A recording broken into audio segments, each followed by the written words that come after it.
सिंहस्थ सहाय्यक समिती द्वारा प्रसारित सोहळा कुंभ पर्वाचा श्रद्धा सेवा समरसतेची उभारणी सिंहस्थ कुंभ पर्वणी या सिंहस्थ कुंभ पर्वानिमित्तानं प्रसारित करीत आहोत जनजागरण, भावजागरण आणि जनसहभागाचा अर्थ उलगडणारा कार्यक्रम सोहळा कुंभ पर्वाचा. संकल्पना महेश दाबर, लेखन आणि निर्मिती सुप्रिया देवघरे, कॅलिडोस्कोप नाशिक.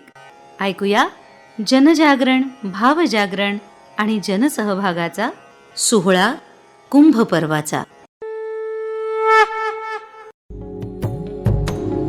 नमस्कार श्रोतेहो, सोहळा कुंभ पर्वाचा या कार्यक्रमाचा आजचा हा 8वा भाग. आज कुंभाचे शिल्पकार आदि शंकराचार्य यांची गोष्ट घरात सुरू आहे. ऐकूया.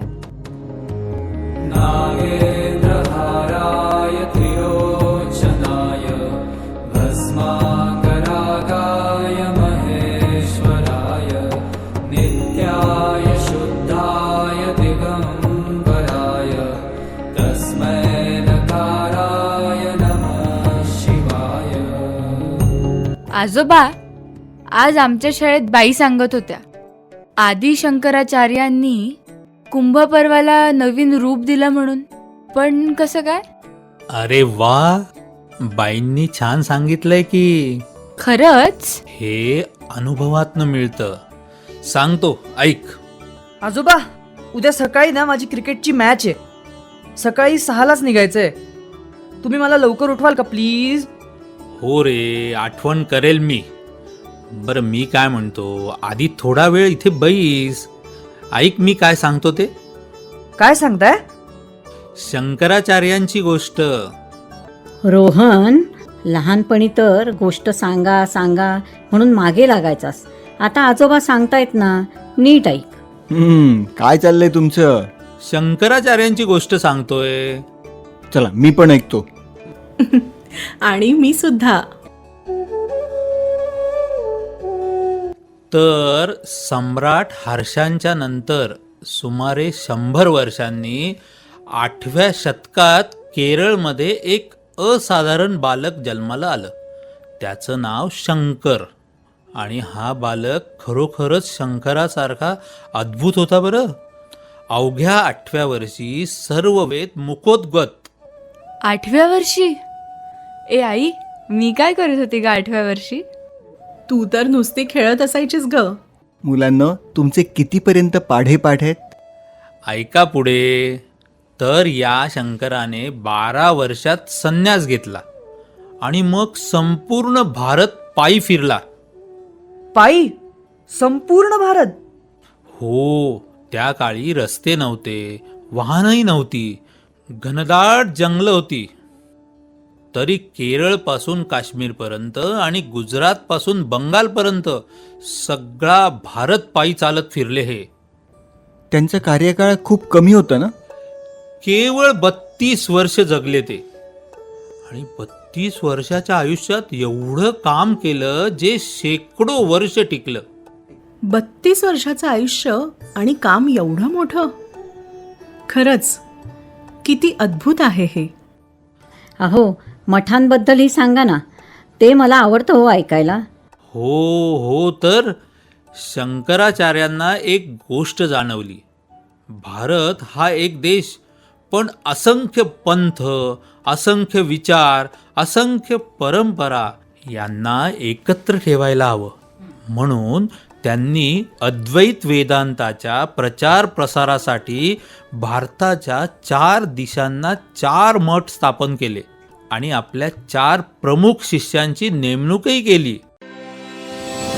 जगातला सर्वात मोठा शांततापूर्ण उत्सव म्हणजे सिंहस्थ कुंभ पर्व. जात, भाषा, पंथ, प्रदेश असा कोणताही भेद न मानता सगळ्यांना एकत्र आणणारं पर्व. या सामाजिक समरसतेत आपणही सक्रिय सहभागी होऊया. आपला कुंभ पर्व माझी जबाबदारी. उत्तरेला गढवालमध्ये ज्योतिर्मठ, तिथे नेमले त्रोटकाचार्य. दक्षिणेला शृंगेरी शारदा पीठ. तिथे नेमले हस्तामलक. पश्चिमेला द्वारकापीठ, तिथे आले स्वरूपाचार्य. आणि पूर्वेला पुरी गोवर्धन मठात पद्मपाद. या 4 प्रमुख मठाधिकारांनी पुढे वैदिक धर्माची पताका फडकवत ठेवण्याची परंपरा कायम ठेवली. म्हणजे 4 कोपऱ्यांना 4 केंद्र, भारत जोडण्यासाठी. शाबास, अगदी बरोबर. आणि प्रत्येक मठावर एक मुख्य शिष्य नेमला. बाबा, कुंभपर्व आणि मठ यांचा काय संबंध आहे ते पण सांगा ना. हाच तर मुख्य मुद्दा आहे ना. शंकराचार्यांनी दशनामी संप्रदाय स्थापन केला. दश म्हणजे 10. संन्यासी शिष्यांच्या संघांना 10 विशिष्ट नावे दिली. गिरी, पुरी, भारती, वन, अरण्य, पर्वत, सागर, तीर्थ, आश्रम आणि सरस्वती. 10 नावे का?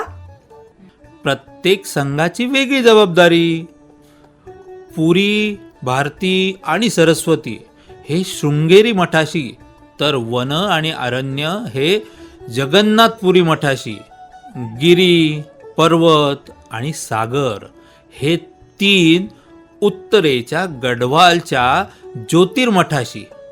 आणि या सगळ्यांना शंकराचार्यांनी सांगितलं, कुंभ पर्वात सहभागी व्हा, ज्ञानाचा प्रसार करा. आणि इथेच आखाड्यांची सुरुवात झाली.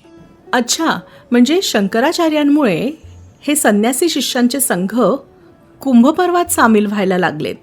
हो, म्हणूनच त्यांना कुंभाचे शिल्पकार म्हणतो आपण. म्हणजे शंकराचार्यांनी कुंभपर्वाला खऱ्या अर्थाने संघटित केलं. आणि हे सगळं केवळ 32 वर्षांच्या आयुष्यात. शंकराचार्य म्हणजे भारतीय इतिहासातील एक अद्भुत व्यक्तिमत्व. खरंय गाई, आपण किती छोट्या छोट्या गोष्टींवर वेळ घालवतो ना, आणि ते किती मोठं काम करून गेले. कमी वेळातही जगासाठी खूप मोठा आदर्श ठेवता येतो. आजोबा, तुमच्या या गोष्टी ना अगदी वेगळ्याच काळात नेतात. हे कुंभपर्व किती भव्य दिव्य आहे याची जाणीव होत राहते. बाकी सगळं विसरायला होतं.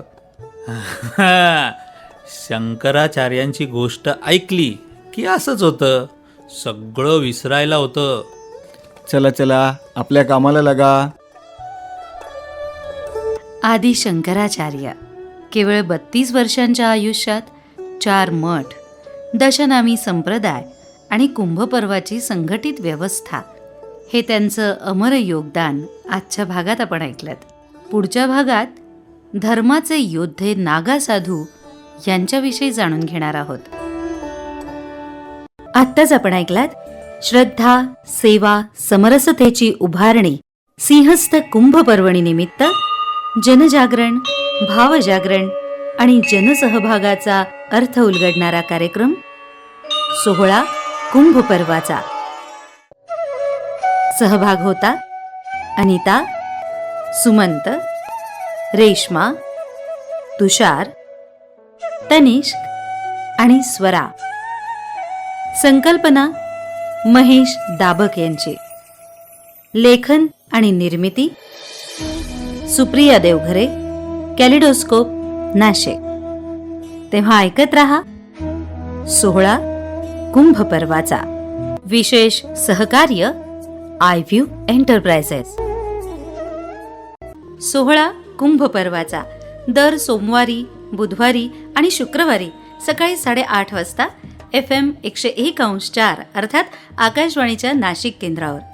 तसंच www.nasikkumbhaparva2027.com या आमच्या अधिकृत वेबसाईटवर हे प्रसारित झालेले भाग आपण पुन्हा ऐकू शकता. आपली प्रतिक्रिया नोंदवू शकता आणि अधिक माहिती आणि प्रतिक्रियेसाठी आपण आम्हाला या क्रमांकावर संपर्क साधू शकता. क्रमांक 70587 20566 7058720566. तेव्हा भेटूया पुढच्या भागात. तोपर्यंत नमस्कार. कुंभ पर्वात सहभागी होण्यासाठी QR कोड स्कॅन करा. आपला कुंभ, माझी जबाबदारी.